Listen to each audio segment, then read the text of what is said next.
This is Uncommonly Remarkable.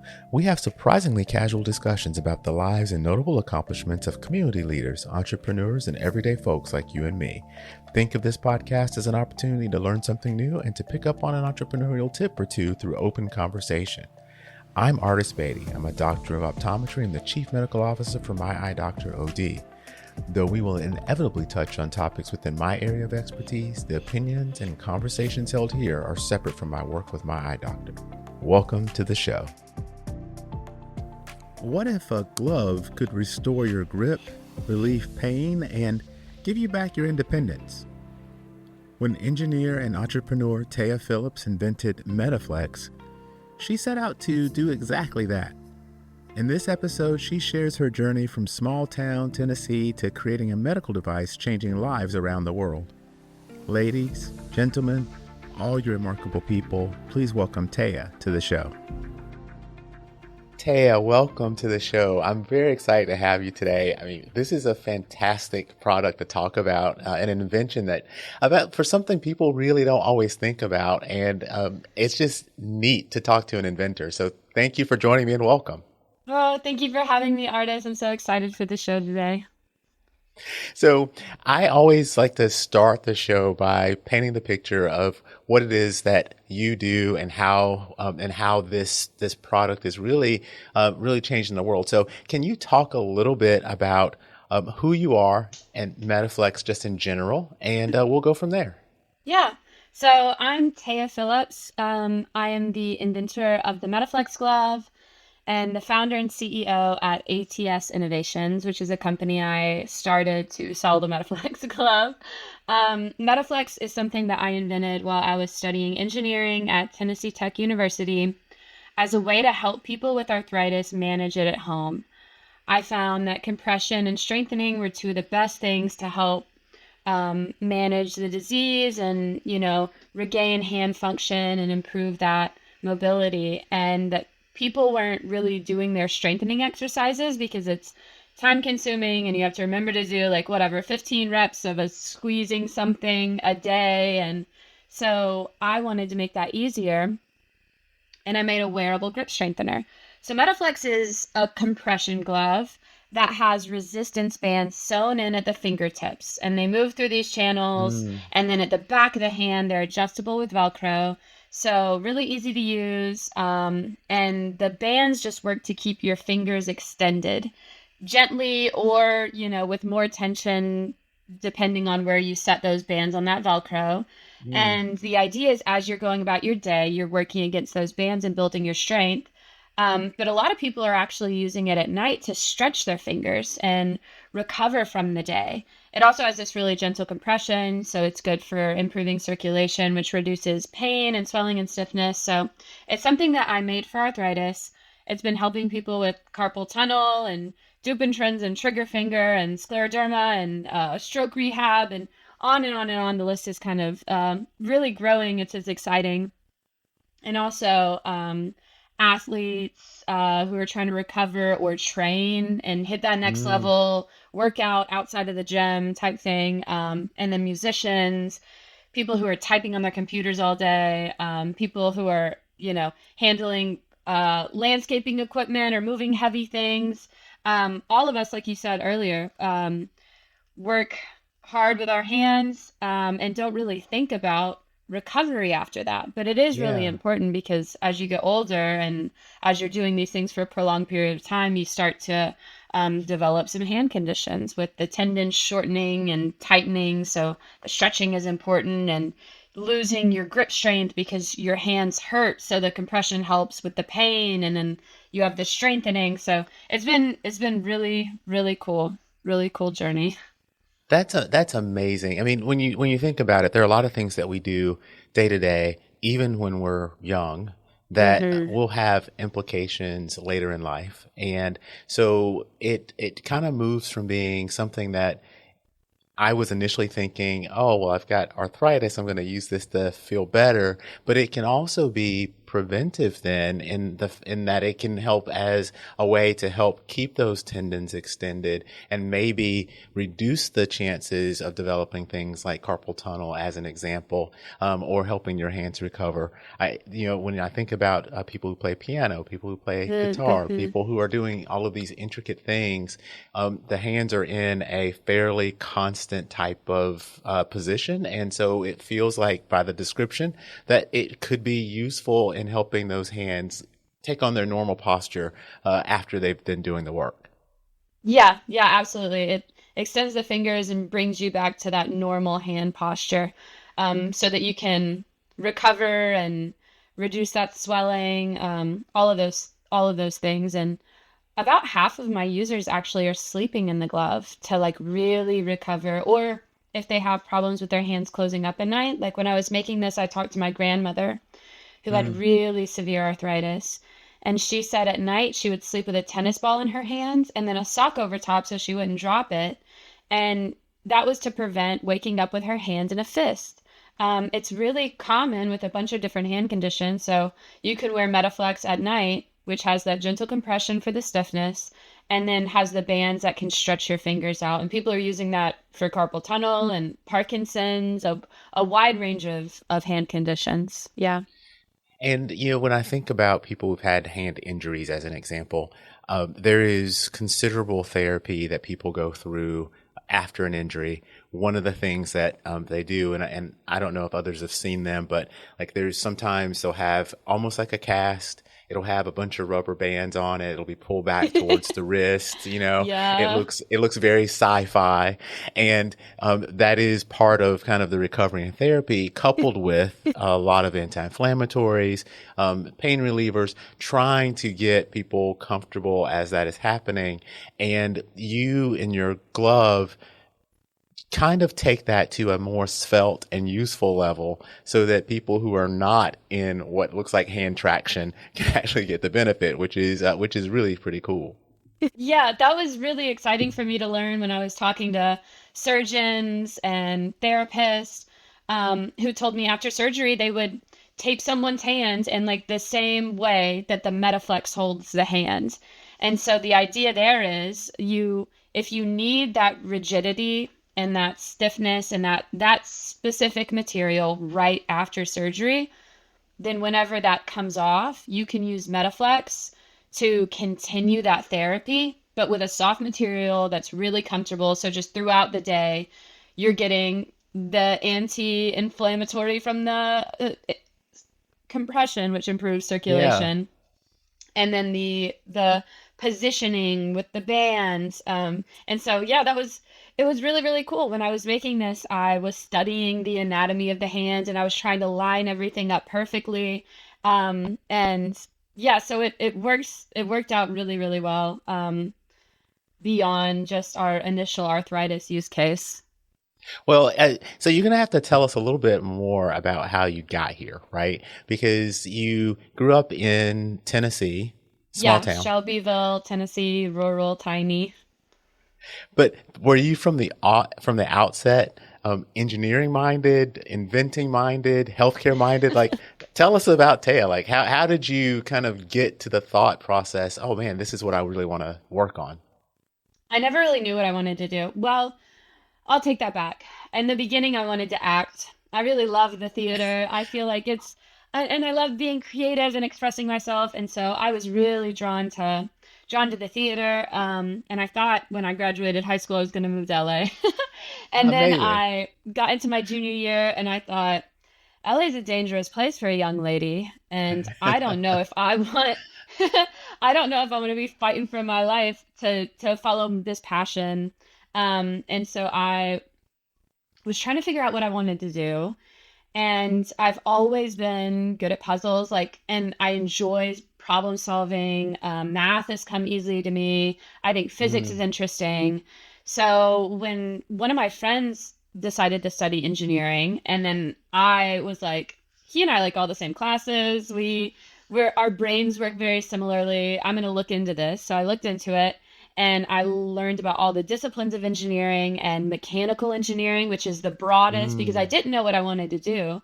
But I saw that as a mechanical engineer, you would work on robots and rocket ships. And in mechanical engineering is things that move. So Mm-hmm. you're learning like civil engineering is stuff that doesn't move, and mechanical is stuff that moves, and then there's chemical, which is like how things are interacting chemically, and then biomechanical. There's all of these different disciplines, but mechanical engineering felt very broad and very interesting. So I started with that, and I thought I'd do robots and rocket ships. And I worked on some really cool.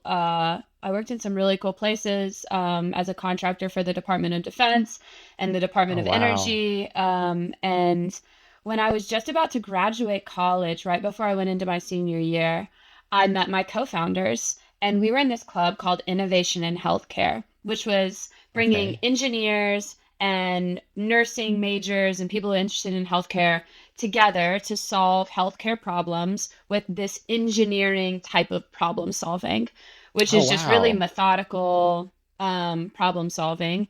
And we identified arthritis, and that a lot of people can't afford to go to the doctor, and they have to not only pay for the care, pay for the copay. They have to take time off work to drive. Where we really delved into like all of the problems in healthcare, and we wanted to focus on arthritis because it's so widespread. And it, like when I was talking to my grandmother, she, I mean, it was stopping her from doing normal daily activities that she loved to do, like some Mm-hmm. of her favorite Mm-hmm. hobbies, crafting and knitting and gardening and sewing. Like all of these require really intricate hand motions, Right. and her hands hurt. And so she was not doing these things that she loved doing. And then she got to the point where she needed help doing just like activities of daily living. So, like opening pill Yeah. bottles, opening water bottles, really basic things because she had, in her pain, not be not kept strengthening her hands because it hurt. And so that's how Metaflex takes it to the next level is we're relieving pain with the compression and then offering the strengthening. So it's really like that next level of holistic, comprehensive hand health. And that's where we're moving, not to get on another tangent, is wearable healthcare, things that make Yeah. it easy for Yeah, yeah. people to Mm-hmm. improve their strength and their mobility and relieve their pain. So Metaflex is the beginning of it, and you're going to see a lot more of that in the future. You already see it with some wearables like patches and those rings that measure your heart rate and other signals. Um, but yeah, so we identified arthritis as a problem. We started doing research. I started talking to my grandmother, and when I talked to her and realized how much this would help improve her quality of life, I couldn't let it go. So Yeah. I did put it on the back burner for a while because we invented Metaflex. We started pitching in our student pitch competitions. We were winning. We were going to the state level. We were winning. We were making money. But not enough that I felt comfortable when I graduated that same year in Mm. 2018 to go all in and not accept this job offer that I had. So I had a really sweet job offer. And I worked at Y12 in Oak Ridge, Tennessee for about 3 years. And I kind of had Metaflex on the back burner. And then my grandmother started getting worse. And I Mm. really asked myself, like, do I want to stay with this company forever? Do I want to move to a different company? Or do I want to bet on myself? And Oh, it wow. just, everything came together at the right time. I quit my job. I liquidated my 401k and my Roth Oh, IRA. all I in. pulled every stock option I had. Like, I liquidated everything that I had, all of my investments, my savings account. I maxed out my credit cards. I built Metaflex. And now that it's been on market, it's been helping so many people. So it's been totally worth it. It's been a really difficult and challenging journey, but what a rewarding journey too. Being an entrepreneur is you learn a lot about yourself, and when you're making something like I've been able to make, which is healthcare related, so it's helping people, it just feels good. It that Yeah. yeah, I'm in a good spot, and I really enjoy what I'm doing.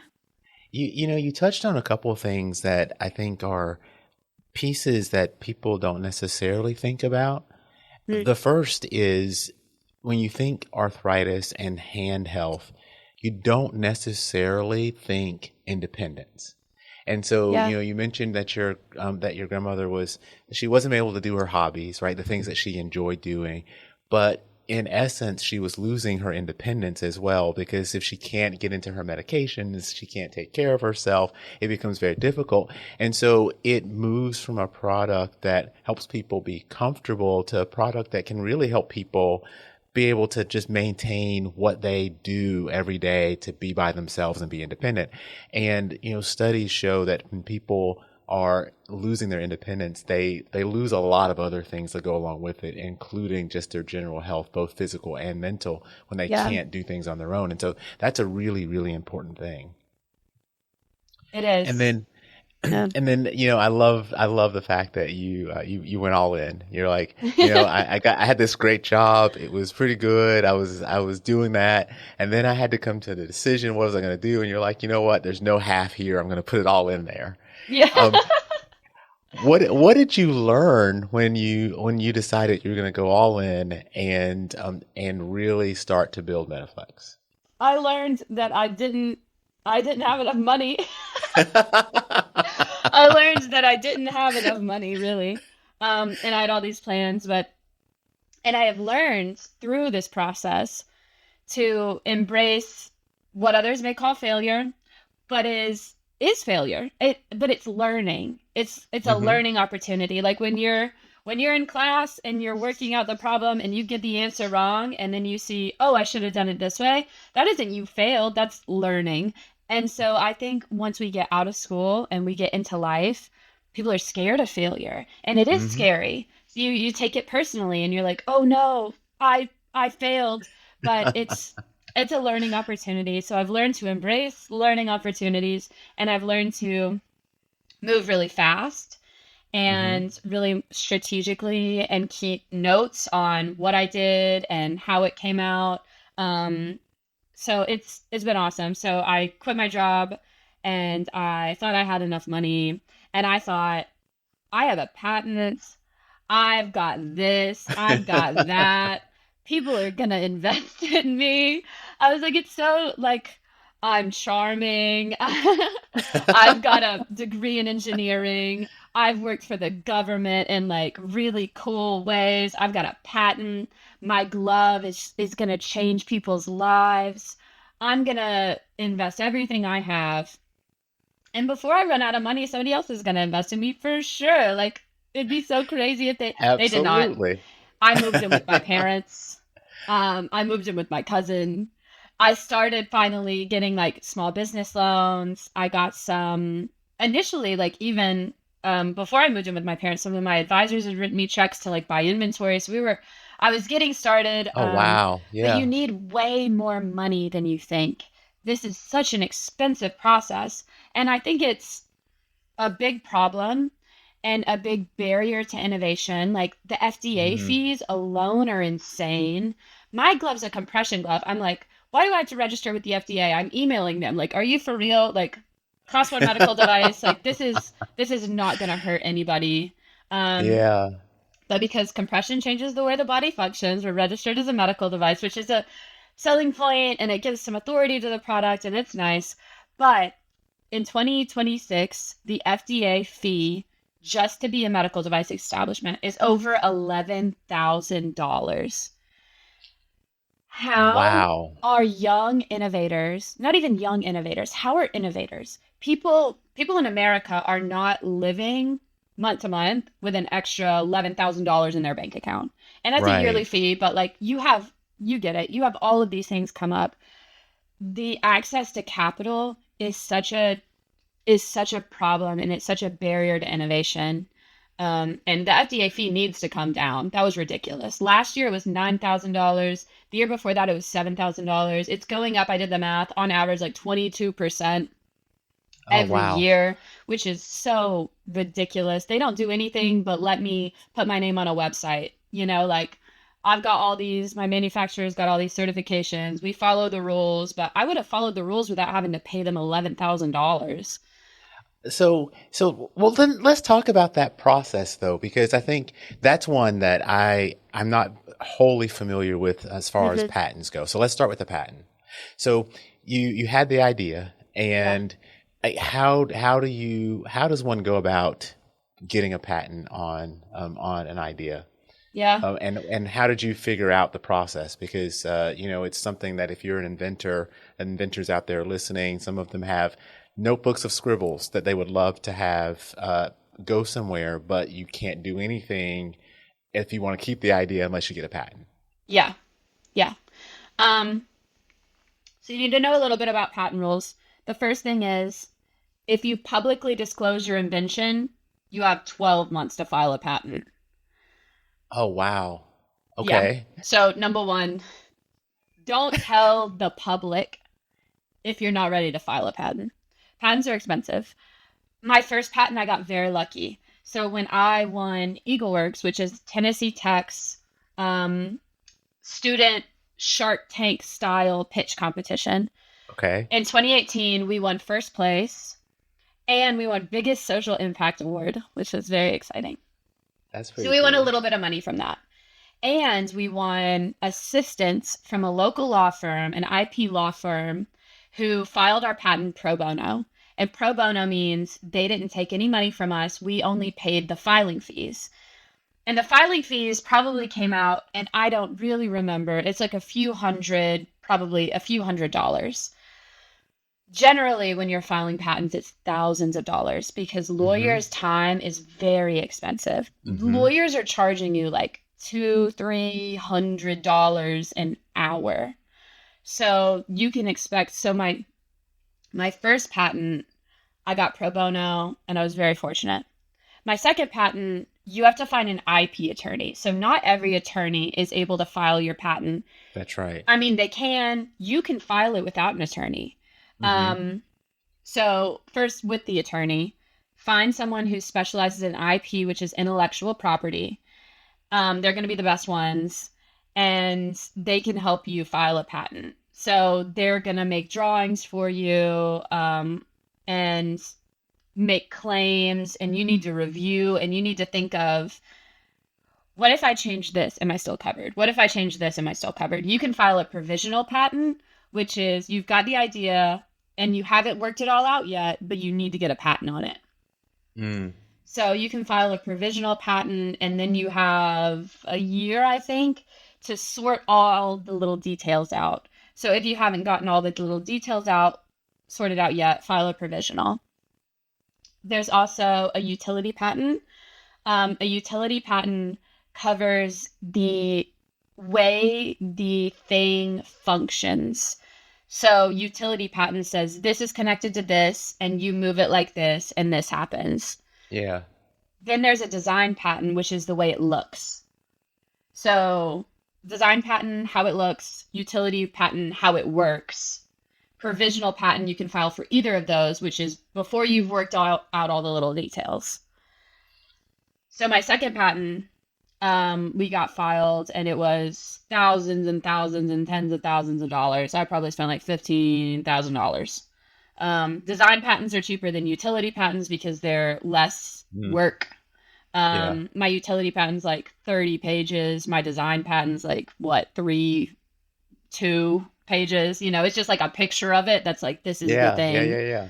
And the utility patent's like, this is the thing, and this is attached to this, or it's attached to this. You can write your own patent, but what you need to do if you're going to write your own patent is study patents. You need to know what kind of language they're using, and you need to figure out why they're using that type of language.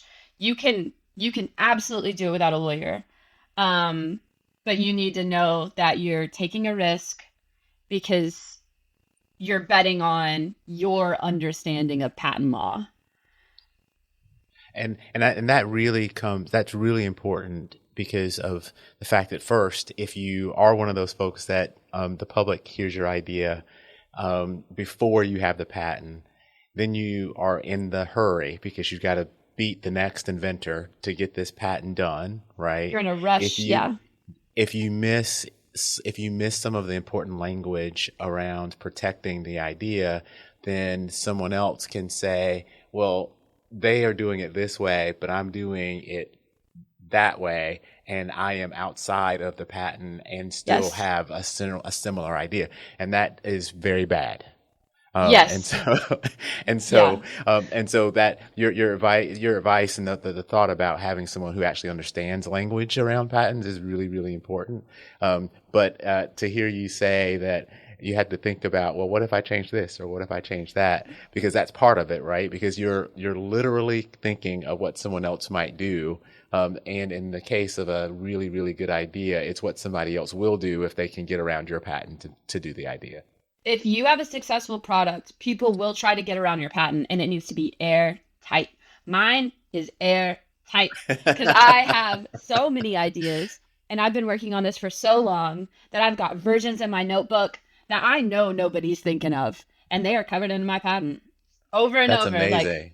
it's covered, it's covered. I know if this, when this. And if somebody comes up with something else, I think it would be really cool to see. Yeah, yeah. Well, I mean, and people are very inventive, right? And Yeah. you've covered all of your bases, and maybe there's something that is an enhancement or something that you haven't tackled, but that's okay. I mean, at the end, people benefit from that type of competition, right? So, so Yep. now you get your patent, and you're now so now you can start working on the actual product. I would imagine that when you're doing prototypes, you and your friends could sit around and maybe sew the glove, right? But what happens when you're actually thinking about manufacturing? Like, how do you decide where to go and who's going to make Oh, these things for you? that took me a really long time. Especially with the FDA component of it, it took me Hmm. a really long time. So when I quit my job, I had a manufacturer lined up. I had samples from a manufacturer, and I liked them. And I was like, this is what we're doing. I'm going to have this glove on market in no time. Everything takes longer than you think it's going to take. Being an entrepreneur is a test of resilience. First and Mm. foremost, it's how bad do you want it? The universe is constantly like, how bad do you want it? Like, I'm going to keep knocking you down and you're going to keep standing up and like going forward, or you're going to quit. How bad do you want it? So I got my manufacturing lined up. I got samples. I got the price where I wanted it. I got the materials how I like it. And then I go to order and I'm like looking through the FDA stuff. I'm like checking on my boxes, and I didn't have the money to pay for a consultant. So it took me a long time to get through the FDA stuff. I was reading for months the Code of Federal Regulations, Title 21, the Code of Federal Regulations. That's where you need to be if you're looking for medical device guidance and all of the laws and policies that you have to do. So I was reading that and I was like, check, check, check, check, check. And then I was going to file. I had gotten the money. Um, I had gotten the money to file, and the first year I filed, it was like 5,000 something dollars. And one of my advisors paid the fee, and she sponsored me. And Oh, I was wow. filing, and I was like da da da da da. But I need this box checked. Like my manufacturer has to be registered. They have to have this ISO like quality da da da. They need these things da da da da da da da. And I was like, hey, send me your things. And they're like, we don't have those things. And I'm like, no, no, stop playing. Send me those things. And they're like, we've done the research and it'll take $13,000 for us to get these things. And I was like, I can't help with that payment. So I had to change my manufacturing. And here's how you do it if you're looking for a manufacturer registered with the FDA. You first find your product code. So my product code is like braces and orthosis. Uh-huh. You what you do is you go into Good ID, which is the medical device database. Search up a competitor. For me, it's just people that have compression gloves. So I'm searching up my compression glove competitors and I find what code they're registered under. And then I read about that code and I'm like, yeah, we're compression wear, we're this, we're that. This is how we need to do it.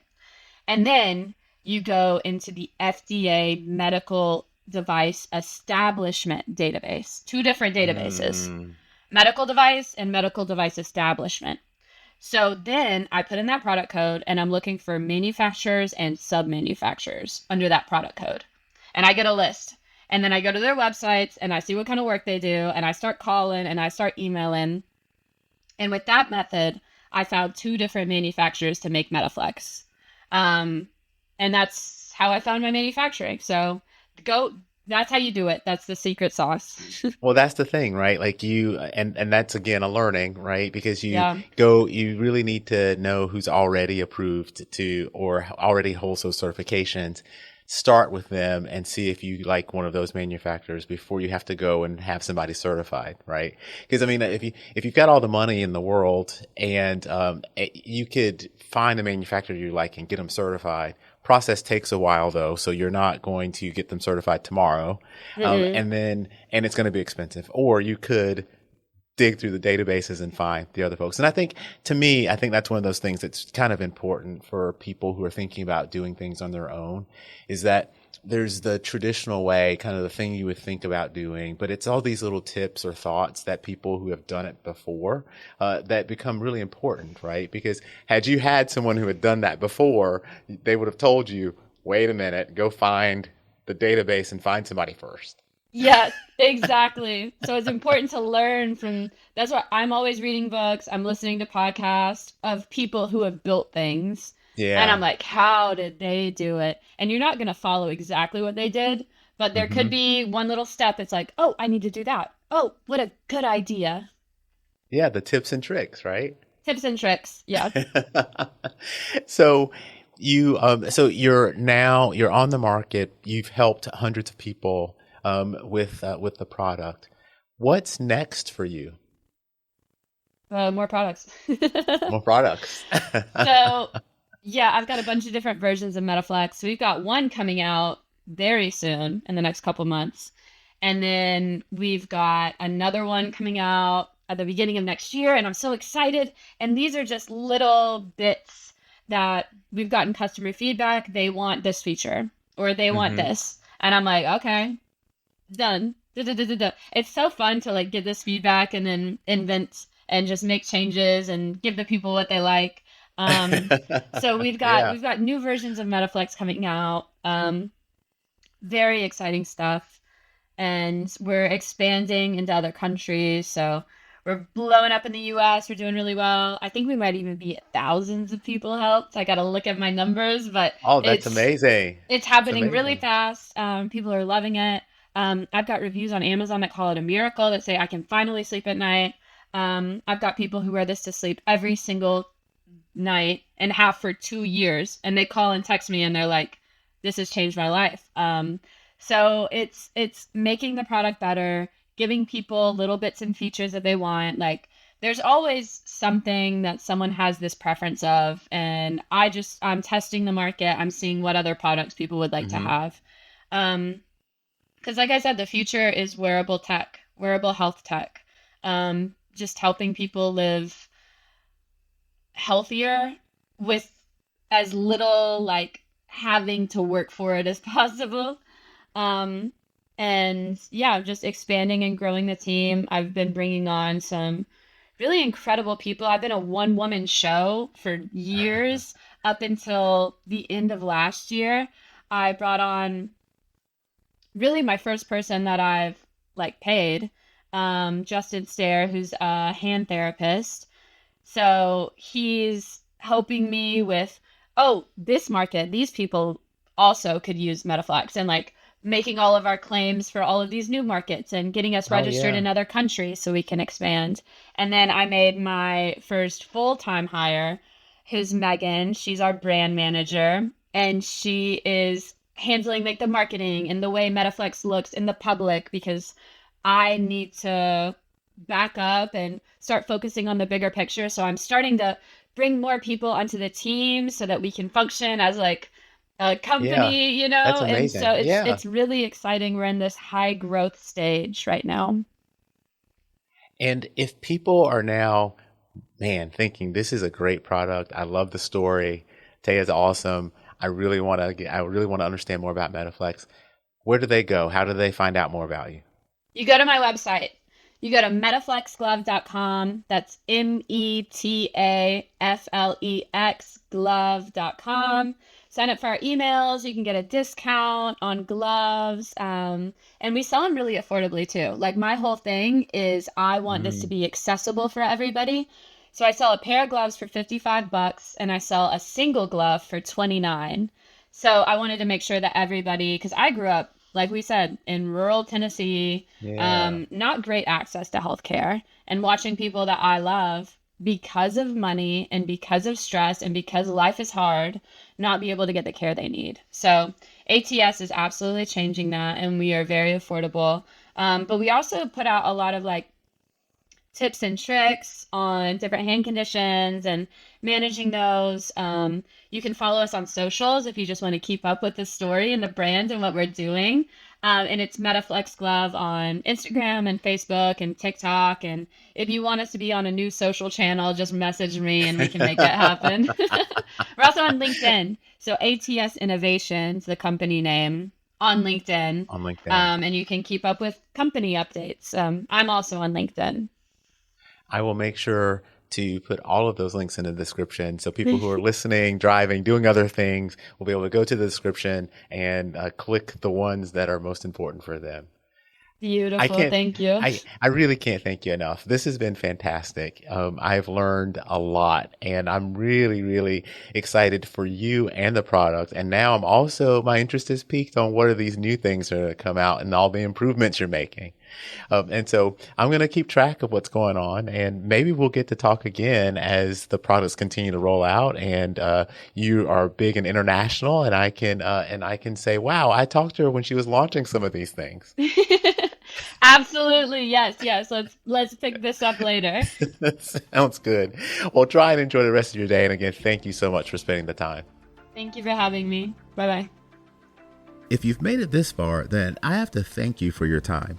I hope you've learned something new and enjoyed listening to the discussion as much as I enjoyed having it.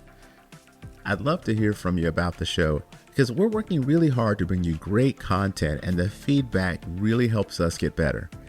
If you like what you've heard or watched, for those of you who are streaming out on YouTube, then take a split second to give us a thumbs up or a like.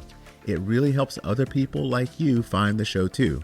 And no one likes to miss out on the good stuff. So go ahead and subscribe and hit the notification bell so you don't have to wonder when or if there's a new episode. And until next time, stay remarkable.